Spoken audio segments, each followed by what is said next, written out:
نہیں جی، یہ تو میاں صاحب جب سے آئے نا انہوں نے آ کے بیڑا غرق کر دیا کاروباروں کا بھی. ہر بندہ پریشان ہو گیا ہے، کوئی بندہ خوشحال نہیں ہے، چاہے وہ کما رہا ہے یا نہیں کما رہا. تو آگے عمران صاحب نے امید لگائی ہے، اللہ کرے ان کو موقع ملے اور بہتری آئے گی انشاءاللہ. سناٹے ڈال دیے ہیں. جیسے پہلے کاروبار تھا، ہم دیکھیں کتنے بندے بیٹھے ہیں، سارے فارغ بیٹھے ہیں. یہ تو ماشاءاللہ ان دنوں میں کام ہوتے تھے، لیکن آج کل بالکل حالات اس طرح کے کہ کوئی بندہ خرید بھی نہیں سکتا. ابھی ہم نے اپنی بالکل پروفٹیں کم کر دی ہیں. آگے لیتے تھے ہم 150، ہم 15-20 پہ کام کر رہے ہیں، وہ بھی نہیں کام ہو رہا، لیکن پھر بھی گزارا کرنے والا کام ہے. کافی ڈسٹرب ہو گیا، بہت زیادہ تنگ ہے. چلیے بھائی، بہت شکریہ. میں ہوں مریم انصاری اور آپ دیکھ رہے ہیں ہمارا یوٹیوب پختون ٹی وی.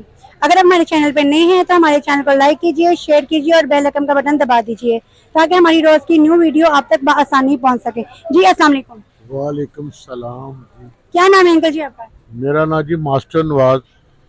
جی یہ دکان آپ بھائی کا دور ہے اور کاروباری حالات کافی ڈاؤن ہے، اس کے حوالے سے آپ کچھ کہنا چاہیں گے؟ مہنگائی نے تو واقعی جی لک توڑ دیا ہوا سب کا، کیا کیا جائے. نہ گورنمنٹ کر رہی ہے نہ کوئی اور کر رہا ہے، بس سمجھ نہیں آتی کیا بننا ہے. ایک چیز کا ریٹ کچھ ہوتا ہے، کل لینے جائیں 2 دن کے بعد جائیں وہ ریٹ بڑا ہوتا ہے، پوچھنے والا کوئی نہیں ہے.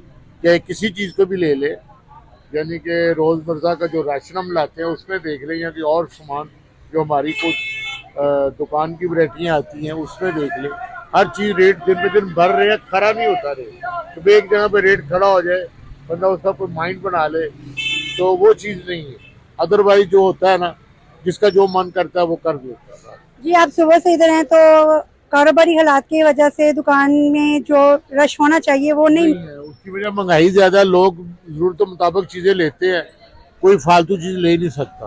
جس نے 2 لینی وہ کہتا ہے میں 1 لے لوں، میرا گزارا ہو جائے، میرا کام ہو جائے. اس طرح سے وہ جو ہے نا سلسلہ چل رہا ہے. ہمارے دکاندار بھائی جو ہے بہت پریشان ہیں مہنگائی کی وجہ سے. لوگ آتے ہیں وہ کہتے ہیں کہ ہمارے پاس اتنی کیپیسٹی نہیں ہے، ہم کر نہیں سکتے. تو وہ بات بنتی نظر نہیں آ رہی. جی انکل سے ملے ہیں اور ان کی چوڑیوں کی دکان ہے یہاں پہ، اور ان کا یہ کہنا ہے کہ صبح حالات کافی ڈاؤن ہیں اور بیٹھے ہوئے ہیں کہ کوئی بھی آتا ہے وہ اپنی ضرورت کے مطابق 1-2 چیز خریدتا ہے اور چلا جاتا ہے، کہ مہنگائی سے ہر کوئی پریشان ہے. چلیں مزید آگے بڑھتے ہیں اور فیملی سے ملتے ہیں اور بات کرتے ہیں.